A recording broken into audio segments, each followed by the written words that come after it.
this is going to be a little file IO implementation, and this is great. This is great. Learning how to read files using the Java programming language, you can do a lot and achieve a lot with that data.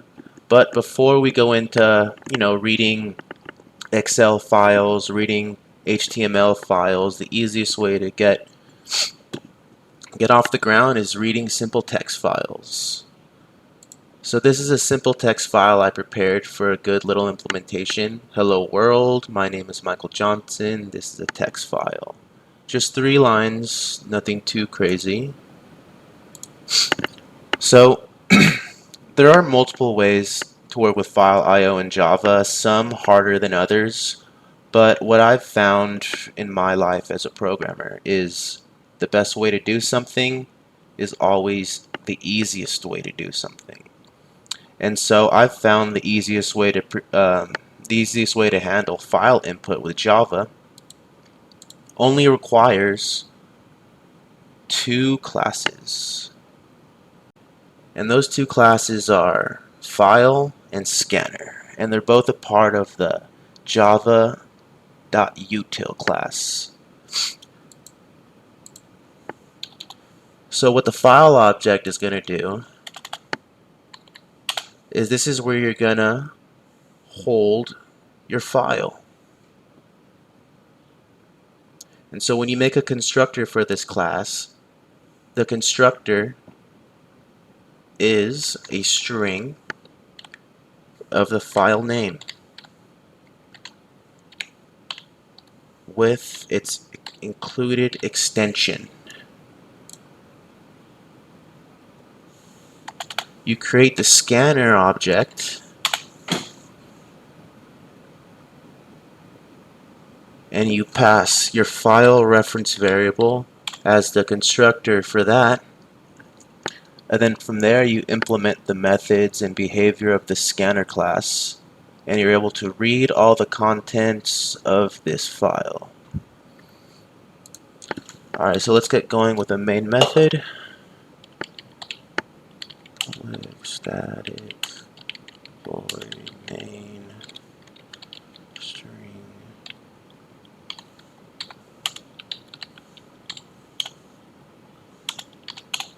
There we go, we have our Java main method. And the first thing we're going to do is create our file object. So right here, as our constructor, the name of our file is file input.txt. So that's what's going to go right in here.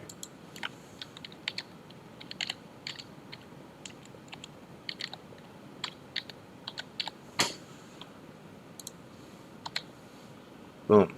And it's asking me for an import, so we're going to import that. Import java.io.file. Alright. So Java still is a complicated programming language, so this file object right here, it's not going to let you hold the file, read all the objects of the file, store the data. Of course not with Java. But over the years, people have done some engineering with this programming language and have made certain things in the past that were almost impossible very simple. And that's where we use the scanner object. New scanner, and like I mentioned earlier, in this constructor we're going to pass this file.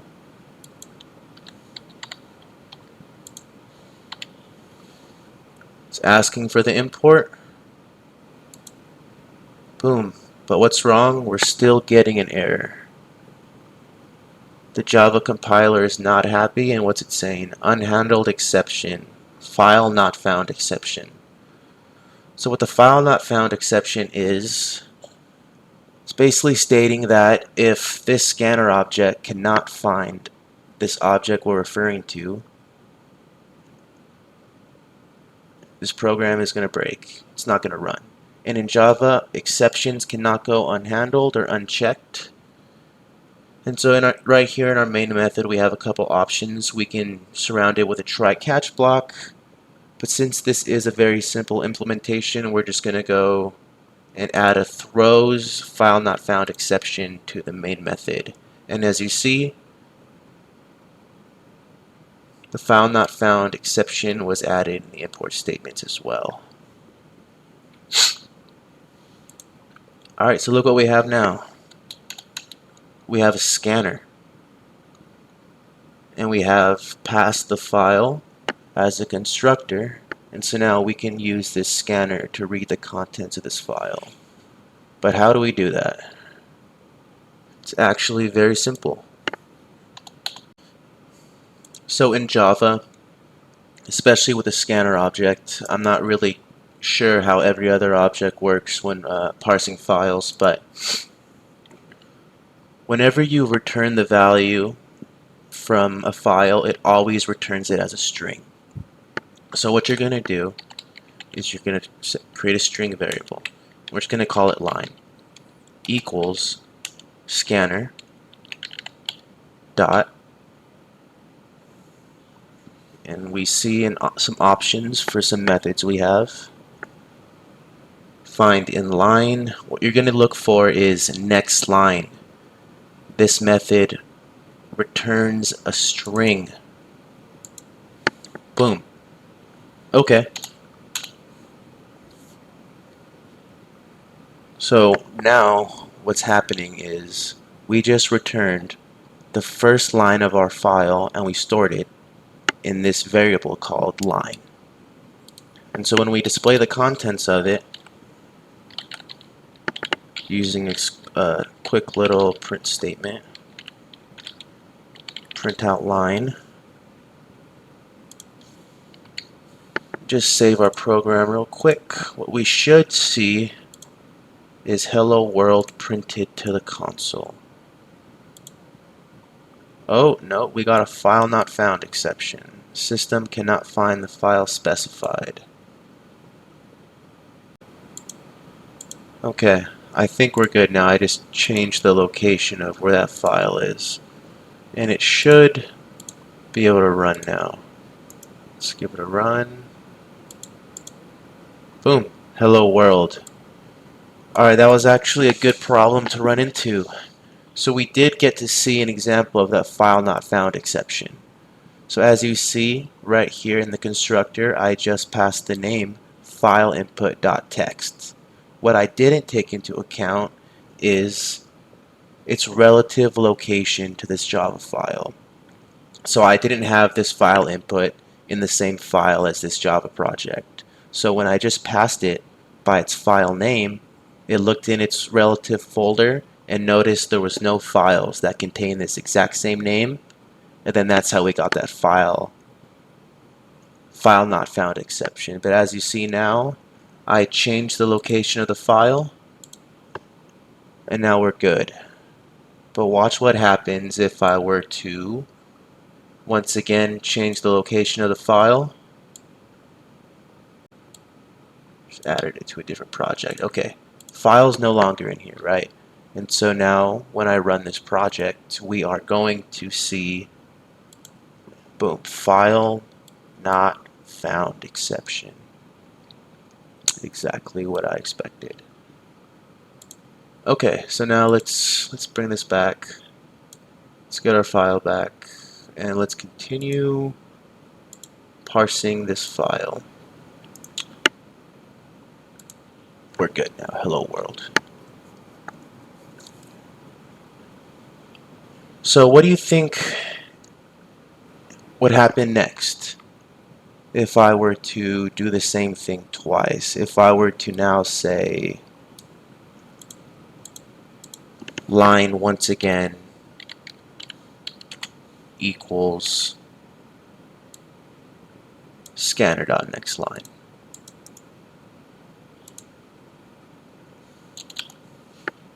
We'll save that. And now what we're going to get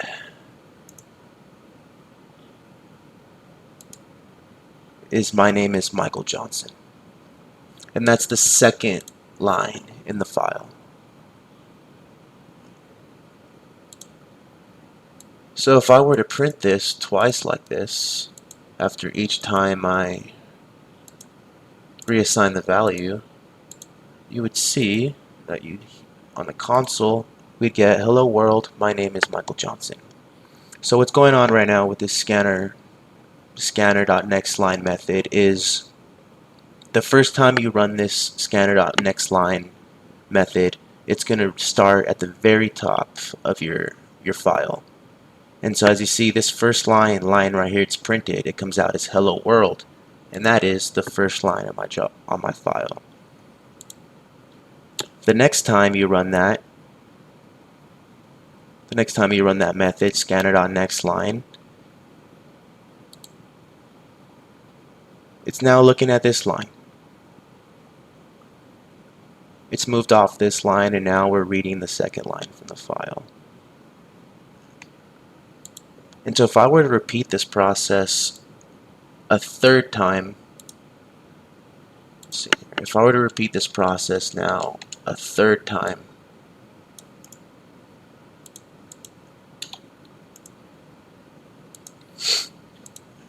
what would we have?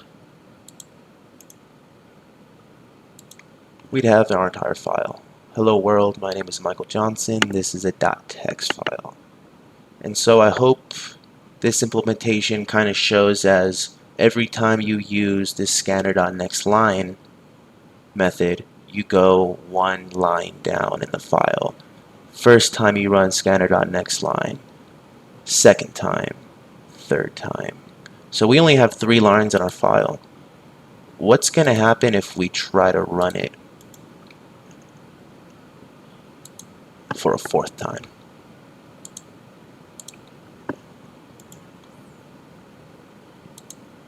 Oh, what's going on here? We have another exception. It looks like we got all the files from all the content from our file, and then as we attempted to print a 4th line that does not exist, we came across no such element exception. And as you can see, that makes sense. There is no 4th line. It's non-existent. It's not even there as an empty string. There's no 4th line in general. And so this string value cannot be assigned. We run into an exception. So with that in mind, we have to prepare our code in a dynamic fashion so that our code is going to work no matter how many lines this file is. Our code is going to work if the file is 10 lines, if the code is 100 lines.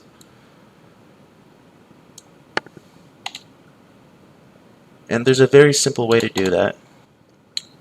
We achieve that using a while loop. And like I mentioned earlier, this scanner object has all sorts of methods that we can implement to work with this file. And so what we're going to use right here as the condition for this while loop is we have a scanner.hasNext method. And what this scanner.hasNext method does is it looks at your file and say we're at line 1. If we're at line 1, scanner.hasNext is going to return true because we have a second line. When we're at line 2, scanner.hasNext is also going to return true because we have a third line. But when we're in the third line, scanner.hasNext is going to return false because we're missing a 4th line. And so that's going to conclude the execution of this while loop. And you can use this. You can use a for loop if you want, just placing. Where do you place this? Yeah, you place this as the condition, and if you wanted to use counters in here, when you're parsing more complicated files, you'll find multiple ways to do it. But for right now, this while statement works. So simple. What we're going to do is we're going to go string line equals scanner dot next line.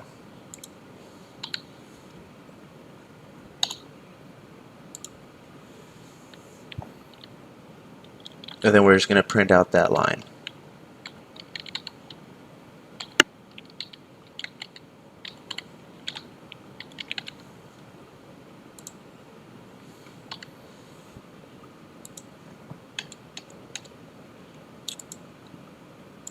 Now what you're going to see is that this is going to read this entire file from start to finish and conclude its execution when the file runs out of lines. So now let's run this. Boom. Hello world, my name is Michael Johnson. This is a .text file. And just to prove this is going to work with as many lines in the file as you want, I'm just adding random stuff. No meaning. We're going to save all.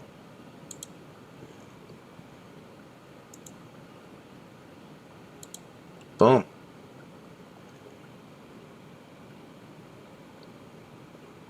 It worked.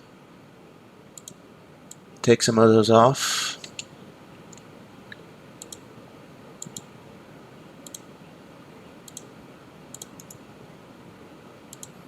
And it still works. So this is the simplest implementation I could think of for file input in Java. What you are going to want to do, though, it's just good practice. Even though the program is over, there's nothing else to do, at least right now. There's a squiggly line under this scanner. What you're going to want to do is you're going to want to close. You're going to want to use a scanner.close method.